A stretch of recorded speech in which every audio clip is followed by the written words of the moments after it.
तो अभी तक हम पढ़ रहे थे कंस्ट्रक्टर्स, और हमने दो टाइप के कंस्ट्रक्टर देखे थे, डिफ़ॉल्ट कंस्ट्रक्टर और एक नेम्ड कंस्ट्रक्टर। ठीक है, कंस्ट्रक्टर का जैसे आपको रोल पता चल गया है कि कंस्ट्रक्टर क्या करता है कि उस क्लास का रेफरेंस रिटर्न करता है हमें, उसको इनिशियलाइज करके।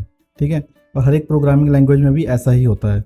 बट अगर आपकी रिक्वायरमेंट कुछ ऐसी है कि अगर आप चाहते हो कि आपका जो इंस्टांस है वो आप क्रिएट करके उसको मॉडिफाई करके यूज़ करना चाहते हो, या फिर जो पहले से ही हमारा कोई इंस्टांस क्रिएट हुआ पड़ा है अगर हम वही रिटर्न करना चाहते हैं, न्यू इंस्टांस ना क्रिएट करें, उस केस में तो और प्रोग्रामिंग लैंग्वेज में आपको कुछ नहीं मिलेगा।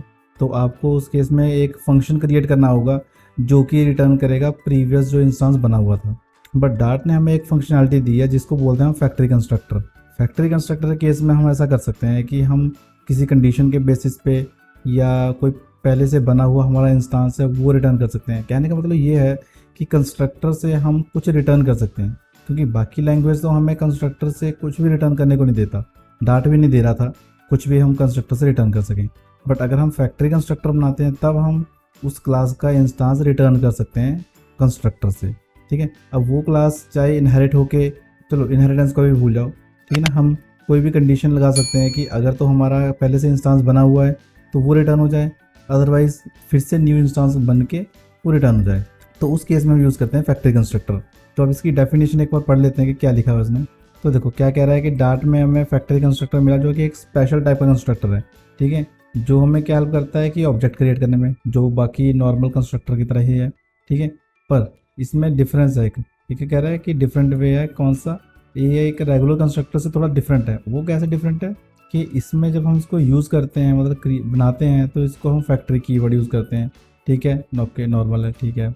बट जो फैक्ट्री कंस्ट्रक्टर होता है वो हम तब यूज़ करते हैं कि अगर हम उसकी जो क्रिएशन का प्रोसेस है उसको मॉडिफाई करना चाहते हैं। ठीक है ना, मतलब कि उसका जो क्रिएशन का प्रोसेस नॉर्मल क्या होता था कि हमने एक कंस्ट्रक्टर कॉल किया और हमारा इंस्टांस जो आ चुका है। बट अगर हम चाहते हैं कि कोई कंडीशन के बेसिस पे हम एक इंस्टांस क्रिएट करें तब हम फैक्ट्री कंस्ट्रक्टर को यूज़ कर सकते हैं। ठीक है, जैसे इसमें एग्जांपल में बताया है कि जैसे कि हम अगर रीयूज़ करना चाहते हैं पहले से बना हुआ इंस्टांस, ठीक है, या फिर कोई डिफरेंट सब टाइप की जो क्लास है उसको रिटर्न करना चाहते हैं कंडीशन के बेसिस पर। सब टाइप की क्लास जो बेस क्लास है वो आगे आपको आगे पता चलेगी जब हम इनहेरिटेंस में जाएंगे। फिलहाल के लिए इसे सिंपली ये समझ के रखो कि सब टाइप मतलब है कि इसी की कोई एक छोटी टाइप होगी। ठीक है, ठीक है। और ये क्या बोल रहा है कि ये कब यूज़ करते हैं हम ज़्यादातर, या तो हम चाहते हैं कि एक सिंगलटन पैटर्न बनाना, ठीक है, या फिर ऑब्जेक्ट पूलिंग, या फिर फैक्ट्री मेथड्स। ठीक है, इस केस में हम इसको यूज़ करते हैं। बाकी केस में तो हम नॉर्मल अपना जो डिफ़ॉल्ट कंस्ट्रक्टर है वो यूज़ करते हैं, या पैरामीटराइज्ड कंस्ट्रक्टर यूज़ करते हैं, या फिर नेम्ड कंस्ट्रक्टर यूज़ करते हैं। ठीक है, तो हम इसकी अगर एग्जांपल देखें तो वही सेम हमारी क्लास है, उसके अंदर कोई भी वेरिएबल्स होंगे, मतलब कि इंस्टांस वेरिएबल होंगे। ठीक है, उसका कंस्ट्रक्टर होगा नॉर्मल। ठीक है, उसके अंदर मेथड्स वगैरह होंगे जो भी होगा। और एक अलग चीज़ होगी, वो होगी फैक्ट्री कंस्ट्रक्टर। वो कैसे होगा? जैसे हम नेम्ड कंस्ट्रक्टर बनाते थे बिल्कुल वैसे ही बनाएंगे हम। सबसे पहले तो हम नेम्ड कंस्ट्रक्टर बना देंगे और उसके आगे एक फैक्ट्री नाम का कीवर्ड यूज़ कर लेंगे। और जैसे ही हमने फैक्ट्री नाम का कीवर्ड यूज़ किया, अब हम इस कंस्ट्रक्टर से कोई वैल्यू रिटर्न कर सकते हैं। ठीक है, अब जैसे यहाँ पे एक एग्जांपल में क्या किया हुआ है कि चेक किया है कि अगर कोई ये वैल्यू है, अगर तो ये 0 है तो 0 क्लास रिटर्न कर दो, अगर ये 0 नहीं है तो नॉन 0 क्लास रिटर्न कर दो उस वैल्यू के साथ। ठीक है, और ये थोड़ा इनहेरिटेंस का पार्ट है। ये अगले लेसन में आएगा जब हम लेसन 4th लेसन करेंगे इनहेरिटेंस। ठीक है, तो अभी आप फिलहाल के लिए ये समझ लो कि ये जो 0 क्लास और नॉन 0 क्लास है ये माई क्लास का ही टाइप है। ठीक है, इसलिए ये यहाँ से हम रिटर्न कर पा रहे हैं। ठीक है, ये तो थी थोड़ी सी कॉम्प्लेक्स एग्जांपल। मैं आपको एक सिंपल एग्जांपल करके दिखाऊंगा अभी रन करके। ठीक है, और आपको इसको मैं रन करके दिखाता हूँ। तो अब तक तो मैं डार्ट पैड यूज़ कर रहा था। ठीक है, अब मैं यूज़ करूँगा VS कोड। आप चाहो तो डार्ट पैड यूज़ कर सकते हो अगर आपके पास PC नहीं है, या फिर आपके PC में डार्ट नहीं इंस्टॉल हो रहा। बट मैं आज से VS कोड यूज़ करूँगा। तो मैं क्या कर रहा हूँ, एक न्यू यहाँ पे क्लास क्रिएट कर रहा हूँ। मैं एक न्यू फाइल ही क्रिएट कर लेता हूँ। ठीक है, फैक्ट्री कॉन नाम से मैंने एक फाइल क्रिएट कर ली है जिसमें मैं फैक्ट्री कंस्ट्रक्टर को कॉल करूँगा। ठीक है, यहाँ पे मैं एक अपना मेन फंक्शन डिफाइन कर लेता हूँ ताकि वो मेरा फंक्शन कॉल हो सके और मुझे आउटपुट मिल सके। अब मैं क्या करूँ, यहाँ पे क्लास क्रिएट कर रहा हूँ, जैसे कि मैंने पर्सन नाम की क्लास क्रिएट कर ली। ठीक है, जो मैं लास्ट क्रिएट कर रहा था। और यहाँ पे मैंने इंट एज दिया। ठीक है, और स्ट्रिंग मैंने नेम भी दे दिया। रुको, अभी मैं इसको वैल्यू नहीं दे रहा, मैं इनको नलेबल रख रहा हूँ और इसकी वैल्यू मैं 0 दे रहा हूँ ताकि हमें पता चल पाए कि हम कैसे फैक्ट्री कंस्ट्रक्टर को यूज़ कर रहे हैं। ठीक है। अभी एक मैं नॉर्मल कंस्ट्रक्टर भी क्रिएट कर देता हूँ ताकि आपको ये डाउट ना रहे कि एक क्लास में या फैक्ट्री कंस्ट्रक्टर रह सकता है या फिर नॉर्मल कंस्ट्रक्टर। ठीक है, तो ये हमारा फैक्ट्री नॉर्मल कंस्ट्रक्टर हो गया। और अब मैं कर रहा हूँ फैक्ट्री कंस्ट्रक्टर क्रिएट। ठीक है, सबसे पहले तो जैसे नेम्ड कंस्ट्रक्टर था वैसे क्रिएट करेंगे। ठीक है, जैसे कि मैं इसको पवन नाम से कंस्ट्रक्टर बना रहा हूँ इसका। ठीक है, कि जब ये पवन नाम से बने तो इसमें क्या हो जाए, नेम जो हो जाए वो पवन हो जाए। ठीक है, और जो एज है वो हो जाए 30। ठीक है, और इससे मैं कुछ रिटर्न नहीं कर सकता फिलहाल। ठीक है ना, अगर मैं यहाँ से रिटर्न करने की कोशिश करूँ, जैसे मान लो मैं दिस रिटर्न करूँ, ये पॉसिबल ही नहीं है। ठीक है ना, क्योंकि क्या कह रहा है कि कंस्ट्रक्टर जो है वो कह रहा है कि रिटर्न वैल्यू उसमें होती ही नहीं है। तो इसको कैसे फिक्स कर सकते हैं हम, यहाँ पे फैक्ट्री लगा लेते हैं। तो जैसे ही मैंने इसमें फैक्ट्री लगाया तो ये एक तरह से स्टैटिक बन चुका है। ठीक है, अब ये स्टैटिक कंस्ट्रक्टर, जैसे हमारा स्टैटिक मेथड होता है, स्टैटिक वेरिएबल्स होते हैं, ऐसे ही ये स्टैटिक हमारा कंस्ट्रक्टर बन चुका है।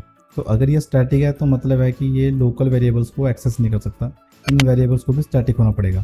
ठीक है, तो अब मैं क्या कर रहा हूँ कि यहाँ पे मैं इसको इनिशियलाइज करूँगा। ठीक है, तो मैं क्या कर रहा हूँ, यहाँ पे दिस डॉट नेम ले रहा हूँ।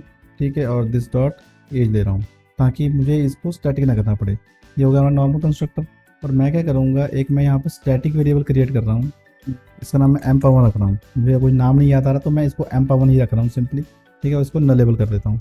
ठीक है, ताकि ये एज इट इज़ इनिशियलाइज हो सके। तो अब मैं यहाँ से ये चीज़ें रिमूव कर रहा हूँ और मैं यहाँ पे क्या कर रहा हूँ, चेक कर रहा हूँ कि अगर जो ये एम पावन है ये नल है तब क्या करे, ये एम पावन को इनिशियलाइज कर दे। कैसे इनिशियलाइज करे, वही नॉर्मल मैं कंस्ट्रक्टर कॉल कर दूंगा, नेम दे दूंगा इसमें मैं पावन, एज दे दूंगा मैं 30। ठीक है, और यहाँ पे मैं एल्स लगा दूंगा। एल्स क्या करे, एम पावन को एल्स कुछ ना करे। ठीक है, और एम पावन को रिटर्न कर दे। तो मैंने क्या किया, यहाँ पे मैंने चेक किया कि अगर तो ये जो इंस्टांस है ये नल है फिर तो ये इंस्टांस रिक्रिएट कर दे, अदरवाइज उसी को रिटर्न कर दे। ठीक है, और मैं इसको अब नल चेक ऑपरेटर लगा देता हूँ। और ये आपने ऑलरेडी नल सेफ्टी में पढ़ लिया होगा कि मैंने साइन ऑफ एक्सक्लेमेशन क्यों लगाया और बिना साइन ऑफ एक्सक्लेमेशन की एरर क्यों दे रहा था। और वो वीडियो आपको इस वीडियो के आई बटन मिल जाएगा ऊपर टॉप राइट कॉर्नर में, तो वहाँ से आप देख सकते हो। तो अब देखो हो क्या रहा है, यहाँ पे ये चेक कर रहा है कि अगर तो ये एम पावन जो इंस्टांस है एक ये नल है। ठीक है, तब तो ये क्या करेगा, एक पर्सन का न्यू इंस्टांस क्रिएट करेगा, उसका नाम रख देगा पवन और एज कर देगा 30। अदरवाइज क्या करेगा, वो पवन को रिटर्न कर देगा। ठीक है, तो मतलब कि अगर नेक्स्ट टाइम मैं फिर से इस पवन को कॉल करूँगा और ये नल ना हुआ तो ये इसी को एज इट इज़ रिटर्न कर देगा और ये फिर से क्रिएट नहीं करेगा। ठीक है, मतलब कि हमारी मेमोरी बच जाएगी। अब हमारा ये कंस्ट्रक्टर उसी टाइम कॉल होगा जब ये नल होगा। इसको करके देख ही लेते हैं पहले तो। एक न्यू वेरिएबल मैंने बनाया पवन नाम का। ठीक है, और उसको मैंने इससे क्रिएट कर लिया। ठीक है, और मैंने प्रिंट कर दिया पवन का नेम। तो इसको चला के देखते हैं, देखो आउटपुट है ये पवन। तो आपको वैसे डिफरेंस देखने को मिला नहीं होगा कि इसमें तो कुछ फ़र्क आया नहीं है, बट असल में हमने ये मेमोरी बचा ली है कि ये इंस्टांस बार बार रिक्रिएट नहीं होगा, ये तभी क्रिएट होगा अगर ये नल होगा। अगर ये नल नहीं है तो प्रीवियसली जो हमारा क्रिएट हुआ है इंस्टांस वो यूज़ हो जाएगा। तो ये होता है फैक्ट्री कंस्ट्रक्टर डार्ट के अंदर। और ये जो मैंने किया है इसको हम सिंगलटन पैटर्न बोलते हैं। सिंगलटन पैटर्न का मतलब होता है कि एक क्लास का एक ही बार इंस्टांस क्रिएट हो। ठीक है, और बार बार उसका इंस्टांस क्रिएट ना हो। मतलब कि अगर मैं यहाँ पे पर्सन डॉट पवन कर रहा हूँ तो ये एक ही बार इसका इंस्टांस क्रिएट होगा, बार बार इसका इंस्टांस नहीं बनेगा। अगर मैं इसको 3-4 बार कर दूँ यहाँ पे, अब ये बार बार कॉल नहीं हुआ है। ठीक है, अभी बस एक ही बार कॉल हुआ है, ये इसी इंस्टांस को इसने रिटर्न कर दिया इन चारों में। ठीक है ना, तो ये बेनिफिट होता है हमारे सिंगलटन पैटर्न का। कभी कभी कुछ ऐसा काम होता है कि हमने वो मल्टीपल इंस्टांस के साथ नहीं करवाना होता। ठीक है, उस केस में हम यूज़ करते हैं सिंगलटन इंस्टांस और singleton pattern. Thank you for watching this video. Please subscribe to my channel and share with your friends as well so I can create more valuable content for you. Follow us on other social media accounts as well. Links are in description of this video.